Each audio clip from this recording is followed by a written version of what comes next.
Give him some cheers. Give him some claps.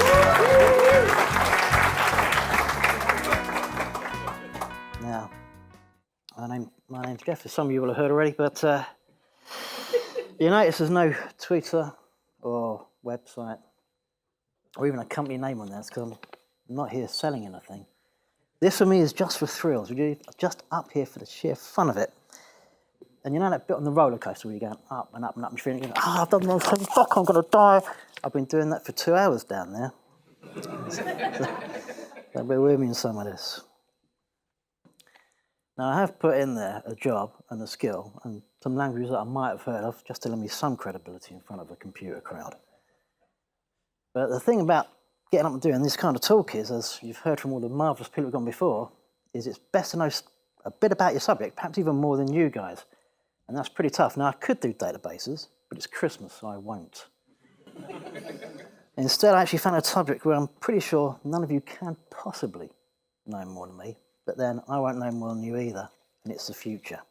Now, again, I know you're all Agile Easters, and you're all living in the present, but it's Christmas. Take a holiday, guys. Let's do some future predictions here, you know? Now, what to predict the future on? I could do our industry. You know, I've got some supporters in now. But that's conveyancing, and that makes the Sahara look damp. So I thought, I've got 10 minutes. Well, all right, 8.5 minutes. I'll do the future of all of our industries. Now, it's important to note when making predictions about the future, no timescales, and be as unfalsifiable as possible. And I'll certainly be keeping up with those principles. And the future of all our industries is robots. Apart from robotics, where it's teeny tiny robots. That's the future of robotics. Now, when I was a kid, I watched Tomorrow's World, and some of you, thanks, Rod, may even know what Tomorrow's World was. And I grew up on promises of robot butlers for everyone. And there it is. And some of you may even have a coffee machine. I bet it's pretty stylish, but it doesn't have the promise of a back rub afterwards. Although, I probably wouldn't accept a back rub from that. And she doesn't even look too happy about getting the coffee, does she? Let's be honest. And so when I was young, not only Tomorrow's World, but 2000 AD, and we were promised robots everywhere. Doctor Who, Cybermen, and it hasn't happened. And that's how I'm feeling right now. I'm gutted. However, we are at a stage where these are going to affect our lives.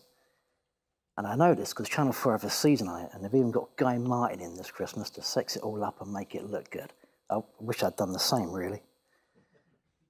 But there we go. What's a robot? Now, I'm pretty disappointed by that because it doesn't have anything about intelligence on it. And they were all very intelligent when I was there, and they're making complex decisions. And I've seen some of your risk statements, so I don't want any complex decisions from some of you guys. And there's also another definition on there. You may have seen robots.txt on Google, and that's just a little bit of software that goes around the web, crawls around the web, getting information, building indexes. And that's really the definition of robot that's going to start affecting us. But before then, let's just cover some robots. You've got the robot car. Now you'll hear a lot of hyperbole about this, but basically, we're going to stop driving, just start having a living room on wheels, and we're all still going to run around a car because we love our status symbols and personal spaces. We may be evolved, but we're still monkeys, I'm afraid. And the next one is the Roomba. When I was young, again, all these predictions that were going to replace all the menial stuff, all the cleaners were going to go. And as soon as I got my hands on a computer, I realised that was just rubbish. And that's the closest we've got. And if you've got a pet, and your pet leaves a little message, and you've left that cleaning up, it's going to spread the message to everywhere. It's not going to be good for you. And I've got a soft spot for the next one here and the next one. The robot lawnmower. Nothing's going to go wrong with that. And nobody needs all 10 toes, come on. And this one was on the BBC, and it's in Guy Martin's show. If you watch his shows, you'll recognise it. That's a Californian security guard. And that's been running around assaulting people. Apparently, if you've got a control system, very difficult things to do. Having a random variable like a child's movement is no good for it. And it's been going around California assaulting children in shopping malls. And even with that knowledge, that one ended up there without any external help at all. That one found its own way into the fountain. And the final one, now this shows a true approach. The problem about security guard is you want to secure the mall. So you make the mall your robot. You have your intelligence on your feeds. This one, the gun, it's not Star Wars, is it? It's not a robot running around with a gun. Its gun has become the robot. The only trouble they've got is finding out who's a viable target and who's just delivering pizza. So now we're seeing a proliferation of these licenses. You're even giving one away tonight, right? Where if you can just admire the one they're giving away, I'd appreciate that. Thank you. We've now got AI coming into our lives. We've got it on our phones. I occasionally entertain myself with Cortana, asking for things and wondering what answer I'll get. But we've now got Alexa, the Echo Dot.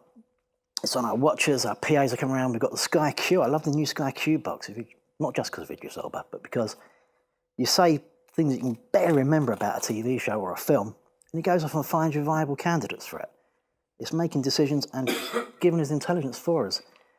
And I have even included Google up there, just for the Google search engine. When the internet started even, you typed in a search, you're almost typing in a regular expression at times. There's a bit of skill to searching. These days, I put any question in, and I get a very good answer. It really shows the intelligence is, but the next big thing is, of course, the democratization of it, the internet, the cloud. And I'm a Microsoft fanboy. There are other providers, but we've got all this AI coming in now. So we've got computer vision AI. You give it a photo, it will tell you what's on the photo. If you break your photo up or break a video stream up, you can do it for video. You're now able, within your industries, to get your information from a lot more sources. You want to look at where you get your information from. It's quite important for my industry. And you're now going to be able to automate the reading and the processing, the initial processing at least, of that information. It's going to be a big thing in all our lives. And you've got a face API, can tell you whether someone's happy or sad. Text analytics, that's for reading reviews. So you can have a bot that goes around and find out how bad people, or good, people think you are. And language understanding. Up till now, it's been done with regular expressions. Now, my favourite thing about regular expressions is, if you're solving a problem with regular expressions, you've got two problems. You're going to get problems with language understanding as well, but it's a different set of problems, and maybe ones you like. And finally, I'm going to give over translate and go straight to Bing. Now, I know for a fact the most searched Bing question is, how do I get rid of Bing? But there are other providers. So, the next slide is an example app. Now, Microsoft have got people, they're experts going out, telling everybody at the moment, evangelizing about the apps that people are doing and the groove things they're doing. I thought I'd show you how, if it's not the menial people are getting replaced, who is it? Well, people like graphic designers. And here's an app that looks at common searches, finds images based on those common searches, and designs a phone cover. And I think we all know what my wife's getting for Christmas, right? And that certainly isn't the worst of them. But it's the first stab in a market. So who's going to be replaced? Well, I don't think anyone apart from drivers, maybe train drivers, and one can only hope lawyers are going to get replaced. But that's the sort of people who are going to be affected. It's the mid-level people. And I had an argument with my wife about doctors getting replaced, and then I fell ill, and she Googled my symptoms. You've just asked a robot doctor about my symptoms. Having said you wouldn't see one, you've just asked one.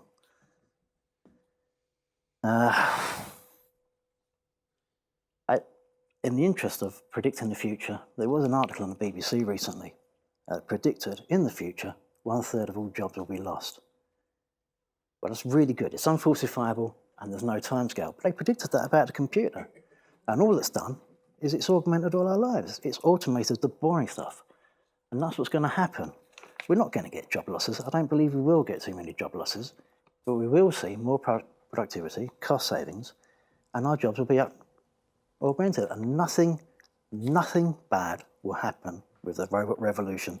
There's no scope for anything else to go wrong. Thank you.